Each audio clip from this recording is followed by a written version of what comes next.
Hi, my name is Renee Dantes, and I am an archivist at Panhandle-Plains Historical Museum. So as a celebration of our Throwback Thursday on July 15th, I wanted to start it with some sort of historically significant figures. Over on this end of the table, we have Napoleon Bonaparte, a document signed by him. He actually surrendered for the very last time on July 15th, 1815. Now, somebody who played Napoleon for a short time when he was introduced to a queen was General Tom Thumb of P.T. Barnum fame. He was actually a figure that was essential to the circus and the sideshow for P.T. Barnum, and he passed away on July 15th of 1883, and we have documents signed by him and his wife. Now here's P.T. Barnum and his signature, and these two met this lady.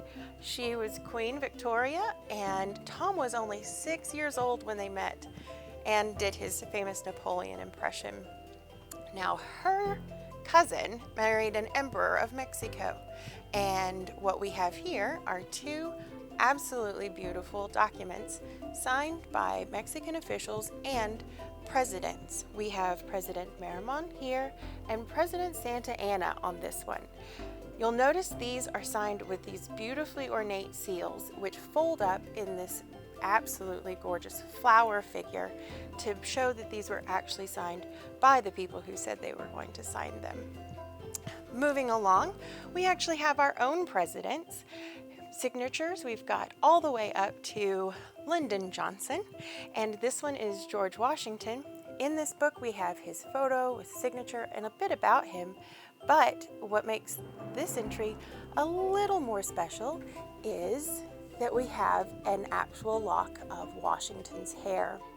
This was certified by one of his ancestors and was given to one of their ancestors' friends, Walter Scott. Now you may be asking some questions. Why does Panhandle-Plains Historical Museum have these objects, and who collected them? Where did they come from? We got these from a man named Morris Lowenstern.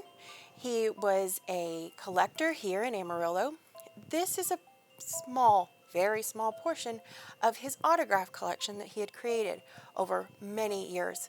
At first, he donated over 4,000 autographed and signed documents to the museum in 1967.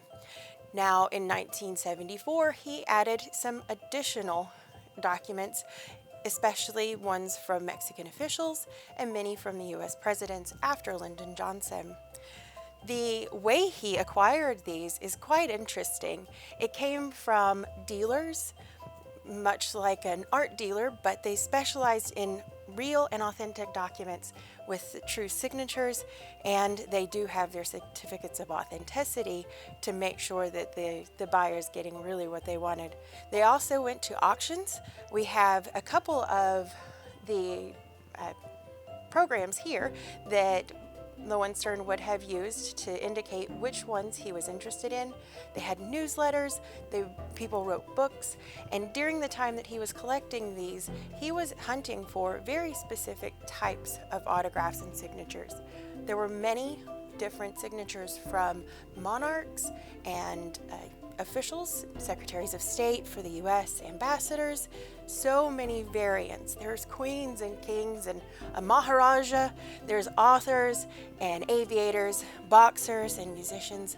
There are a very wide array. When you talk about 4,300 and more signatures of interesting individuals that played a part in history.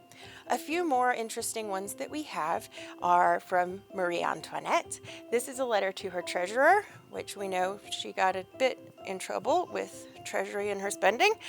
Then we have, this is Queen Mary from England. She was the Mary the First, and also known as Bloody Mary.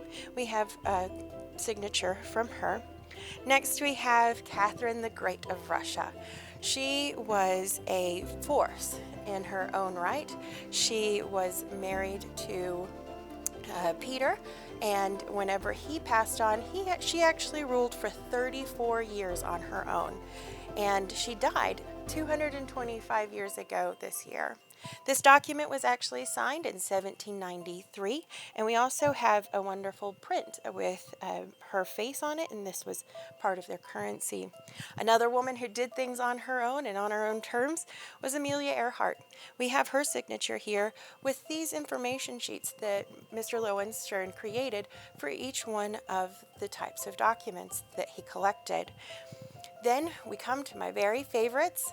I am a huge fan of Nikola Tesla, and in this document we actually have a letter that he had written to a natural society in Albany and giving them some information about wanting to actually come and visit.